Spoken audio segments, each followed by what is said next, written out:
आज एक बहुत ही गंभीर चिंता जो देश के हमारे भविष्य, हमारा फ्यूचर, युवाओं से जुड़ा हुआ मुद्दा है।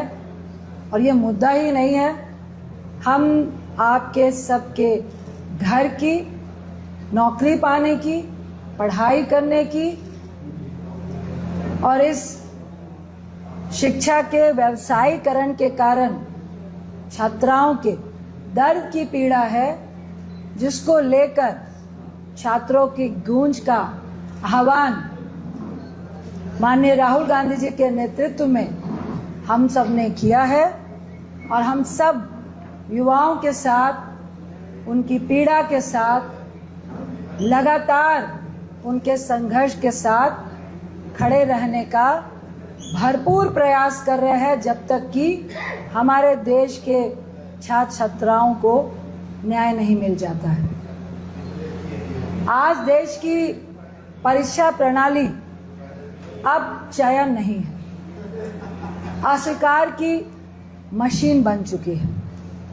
लगातार पेपर लीक से एक पूरी पीढ़ी का भरोसा तोड़ दिया है। सरकार इनकार करती है, टालती है, दोषियों को बचाती है, जबकि शिक्षा मंत्री कुर्सी से चिपके हुए हैं। एक जिम्मेदार विपक्ष के नाते शिक्षा जैसे बुनियादी अधिकार की रक्षा करना हमारा दायित्व बनता है। जैसा कि अभी हमारे साथी ने कहा कि इस पीड़ा में, नीट पेपर लीक में 20 बच्चों ने, युवाओं ने इस पीड़ा को झेलते हुए, जिसमें हमारे देहरादून की भी बच्ची रिया थापा थी, जिसके लिए हम लोगों ने दुख व्यक्त किया। हम सब, पूरा देश उन युवाओं के परिवार के साथ शोक संतप्त है। आज के समय में भारत की शिक्षा व्यवस्था कई स्थानों पर शिक्षा से अधिक वसूली का माध्यम बनती जा रही है, जो हमको, आपको, देहरादून हब है, कोटा हब है, दिल्ली हब है, बेंगलोर हब है, जहाँ पे पढ़ाई और कोचिंग से ज़्यादा पैसे कैसे नोचने हैं युवाओं के घर से, युवाओं से उनके सपनों के सौदागर बन के उनकी पीड़ा को बेचकर पैसे कमाने का जो व्यवसायीकरण हो गया है, आज उससे लड़ने का वक्त आ चुका है। और आप सबको पता है कि जिस तरह से हमारे नेता आदरणीय राहुल गांधी जी ने कोटा में एक कार्यक्रम हुआ, जिसमें शिक्षा व्यवस्था के ऊपर काफ़ी सवाल पूछे, और आज हम जो है कांग्रेस पार्टी की तरफ से छात्रों की गूंज करके जो अभियान है, जो आंदोलन है, आज हम यहाँ से शुरू करने जा रहे हैं। ये पूरे देशव्यापी आंदोलन होगा। और मुझे कहना पड़ेगा, जो सवाल राहुल जी ने पूछे हैं कि संसद से लेकर सड़क तक हम पूछ रहे हैं कि शिक्षा व्यवस्था की जो परिस्थिति है, आज जिस तरह से परीक्षा की परिस्थिति है, तो हम उसके ऊपर सवाल पूछ रहे हैं। तो ये अभियान जो है वो आज से शुरू हो रहा है। 25 जून से लेकर लगभग 9 अगस्त तक, मतलब 40 दिन तक ये अभियान चलेगा। 28 स्टेट में जो है ये अभियान जो है 28 शहरों में ये अभियान जो है वो चलने का काम होगा। और मुझे यहाँ से बताना पड़ेगा कि मुझे बहुत खुशी है कि हमारे यहाँ की यूथ कांग्रेस और हमारे जो भाई जिन्होंने IAS की परीक्षा के बारे में, UGC की परीक्षा के बारे में यहाँ पे बात की, लेकिन बेसिकली मेरा सवाल ये है, ये पेपर लीक नहीं होता। यहाँ पे पूरी जो शिक्षा की अवस्था है, या जो पूरी तरह से हम देख रहे हैं कि परीक्षा व्यवस्था है, इसकी ये नाकामयाबी है। हम देखते हैं कि विद्यार्थी फेल होते हैं, विद्यार्थी फेल नहीं है, शिक्षण मंत्रालय फेल हो रहा है, और जिस तरह से NET फेल हो रहा है, इसकी वजह से हमें बच्चों को बहुत बड़ी पैमाने पे जो है वो समस्या को सामने जाना पड़ रहा है। आज हम देख रहे हैं कि पेपर लीक हो रहा है, और परीक्षा में जिस तरह से भ्रष्टाचार बढ़ रहा है, और जो विद्यार्थी है, छात्र है, उनमें जो गुस्सा है, उसका संगठन करके एक आंदोलन जो है वो छात्रों की गूंज के माध्यम से इस 40 दिन तक चलेगा, 28 शहरों में चलेगा। और मैं ये अपेक्षा करती हूँ कि इसकी शुरुआत आज हो रही है, तो एक जिम्मेदार विरोधी पक्ष करके हमारी यह जिम्मेदार है कि शिक्षा व्यवस्था को मजबूत कैसे रखें, क्योंकि हमारा यह मानना है कि देश की संपत्ति, देश की प्रॉपर्टी और देश का फ्यूचर अगर कोई है तो हमारे बच्चे हैं, तो उनको एक अच्छी व्यवस्था देना, एक अच्छे शिक्षे की जिम्मेदारी देना, यह हमारा पूरी तरह से कर्तव्य है। और इसीलिए हम यहाँ से आप सबको सामने एक प्रोग्राम लेके आए हैं, क्योंकि हम देख रहे हैं कि सरकार इन सब जिम्मेदारियों से हटती रही, टालती रही और कहीं ना कहीं लोगों को जो है वो सजा देने के लिए भी पीछे छिपती रही। छात्रों को जाके वहां पे मिलेंगे, उनसे बात करेंगे, उनको पैम्पलेट देंगे, उनकी बात जो हमें शिक्षा मंत्रालय से लेके देश के प्राइम मिनिस्टर तक पहुंचानी है और शिक्षा व्यवस्था में क्या क्या बदलाव करना है वो उनसे सुन के हम जो है इसका आंदोलन करेंगे। 1 तारीख को जो है वो छात्रों से सत्याग्रह रहेगा और 9 तारीख को जो है चलो दिल्ली यह अभियान चलेगा। हम दिल्ली में एक बड़ा आंदोलन इसके माध्यम से कह रहे हैं और जिसके माध्यम से छात्रों की गूंज दिल्ली तक जाएगी, जो संसद में आने वाले अधिवेशन में गूंजेगी और हम ये जिम्मेदार विरोधी पक्ष करके शिक्षा व्यवस्था में क्या बदलाव करना चाहते हैं वो हम वहां पे रखेंगे। आज हम लोग सवाल उठा रहे हैं एनटीए, नेशनल टेस्टिंग एजेंसी जैसे संस्थाओं के ऊपर में, जिसको 2017 में इसीलिए बनाया गया ताकि पारदर्शिता के साथ एग्जाम कंडक्ट करा सके। मगर आज क्या हो रहा है, आज इस तरह की संस्था जिनको विश्वसनीयता, जिसका क्रेडिबिलिटी होना चाहिए था, वैसी संस्था ही सवालों के घेरे में है। वैसी संस्था लगातार, वैसी संस्थाओं के ऊपर सवाल खड़ा किया जा रहा है। प्रश्न पत्र लीक हो रहे हैं और कुछ लोगों का अरेस्टिंग करके आप अगर कहिएगा कि व्यवस्था सुधर गया है तो ये बात हम लोग विश्वास नहीं करेंगे। केवल कुछ लोगों का अरेस्टिंग नहीं, ये पूरा सिंडिकेट काम कर रहा है, पूरा सिंडिकेट काम कर रहा है।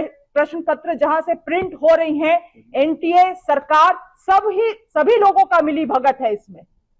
और इसीलिए धर्मेंद्र प्रधान जी को जिम्मेवारी लेते हुए, क्योंकि राजनीति केवल सत्ता का खेल नहीं होता है, राजनीतिक सिद्धांतों का भी नाम है, राजनीतिक विचारधारा का भी नाम है, राजनीति सत्य का भी नाम है। धर्मेंद्र प्रधान जी में और देश के प्रधानमंत्री नरेंद्र मोदी जी में अगर थोड़ा सा भी नैतिकता है, थोड़ा सा भी नैतिकता है तो धर्मेंद्र प्रधान जी को इस्तीफा देना चाहिए। और पूरे शिक्षा व्यवस्था को, जो खास करके एनटीए जैसी संस्था है, पूरी जवाबदेही केंद्र सरकार को लेना चाहिए। आप कह देंगे कि ये तो ऑटोनोमस संस्था है, ये तो स्वशासी संस्था है, तो सरकार का इसमें क्या लेना देना है। सरकार का पूरी जिम्मेवारी फिक्स होना चाहिए। और तीसरी और बहुत अहम चीज जो आज हम लोग यहां से पूरा मांग कर रहे हैं, जो छात्र छात्राएं हैं उनके लिए एक फिक्स्ड कैलेंडर जारी हो और फिक्स कैलेंडर के माध्यम से प्रत्येक साल परीक्षा कराया जाए। मगर सबसे महत्वपूर्ण चीज है जो आज इंडियन एजुकेशन सिस्टम को देश का रिजेक्शन सिस्टम स्टूडेंट्स के लिए बना दिया गया है, इससे बाज आना होगा केंद्र सरकार को। मैं नाम लेना चाहती हूं, आकांक्षा चतुर्वेदी मध्य प्रदेश से, सिमरन हरियाणा से, वेत्री आनंदम तमिलनाडु से, रिया कुमारी थापा उत्तराखंड से। ऐसे कई सारे बच्चों की मेरे पास नाम है जिन्होंने सुसाइड कर लिया, जिन्होंने नीट परीक्षा रद्द होने के कारण अपनी जान दे दी। और जब पत्र, उनका सुसाइडल नोट प्राप्त हुआ तो उसमें क्या लिखा हुआ था, मम्मी डैडी हम लोगों ने आपको बर्बाद कर दिया, हमने आपको फेल कर दिया। आप जब उस प्रश्न, मैंने कल स्वयं उन पत्रों को पढ़ा, क्योंकि आज मैं ये प्रेस कॉन्फ्रेंस करने वाली थी। मैंने स्वयं उन पत्रों को, उन सुसाइडल नोट्स को पढ़ा। मैं आपको बतलाना चाहती हूं, मेरे आंखें भर आए। किसी बच्चा के साथ दोबारा ऐसा ना हो, देश के भविष्य के साथ कभी ऐसा ना हो, किसी माता पिता को दोबारा इस तरह से गुजरना ना पड़े, क्योंकि ये वही माता पिता है जो अपना खेत बेच के, कर्ज लेके, जेवर को गिरवी रख के बच्चों को पढ़ाते हैं। और ये वही बच्चे हैं जो रात दिन एक करके अपने जीवन का सबसे महत्वपूर्ण समय को केवल और केवल पढ़ाई में दे देते हैं। इसीलिए सरकार को हम लोग इन बच्चों के जीवन के साथ खिलवाड़ करने नहीं देंगे। आज पटना के इस गांधी संग्रहालय से एक देशव्यापी अभियान की घोषणा होने जा रही है। अब आप सोचेंगे कि देशव्यापी अभियान है तो पटना से क्यों घोषणा होने जा रही है? जवाब है कि सिर्फ पटना से घोषणा नहीं हो रही, देश के 28 अलग अलग शहरों से। आज जब हम लोग यहाँ पटना के गांधी संग्रहालय में उपस्थित हैं तो इसी वक्त कलकत्ता में, रांची में, इलाहाबाद में, मेरठ में, चंडीगढ़ में, श्रीनगर में, जयपुर में, पुणे में, हैदराबाद में, बेंगलोर में, चेन्नई में, इंदौर में देश के 28 शहरों में एक साथ छात्रों की गूंज अभियान का शुभारंभ होगा। इस देशव्यापी अभियान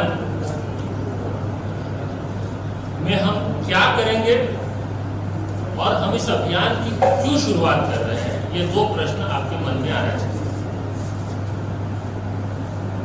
जो पहला सवाल है कि क्यों कर रहे हैं। अभी कुछ दिन पहले कोटा में आप लोगों ने छात्रों के बीच राहुल गांधी जी का एक कार्यक्रम देखा, जहां उन्होंने प्रेजेंटेशन दिया और बताया कि किस तरह देश की शिक्षा व्यवस्था जो है वो ध्वस्त हो चुकी है, जिसको हम कह रहे हैं कि शिक्षा व्यवस्था आईसीयू में, और समस्या की जड़ को चिन्हित करने का प्रयास किया, बिना किसी आरोप प्रत्यारोप, किसी रेटोरिक में जाए बिना मुद्दे की बात की लगातार। हम इस अभियान की शुरुआत इसलिए कर रहे हैं क्योंकि देश भर के छात्रों, युवाओं और जेनजी में बहुत भारी आक्रोश है, बहुत गुस्सा है। इसको हर आदमी महसूस कर सकता है जो सामाजिक रूप से सक्रिय है, जो देश दुनिया समाज में घूम रहा है, उसको पता है। और ये जो छात्रों, युवाओं, जेनजी का जो आक्रोश है, ये अलग अलग माध्यम से अभिव्यक्त भी हो रहा है। आप देखते होंगे कभी किसी डिजिटल प्रोटेस्ट के जरिए वो एक्सप्रेस होता है, कभी अलग अलग प्रदर्शनों के जरिए होता है, कभी रेलवे स्टेशन पे वो गुस्सा फूट जाता है, कभी किसी परीक्षा केंद्र के बाहर वो गुस्सा फूट जाता है। अंदर उबार मारना और वो जगह ढूंढ रहा है कि उस गुस्से को, उस असंतोष को निकलने का कोई रास्ता मिले।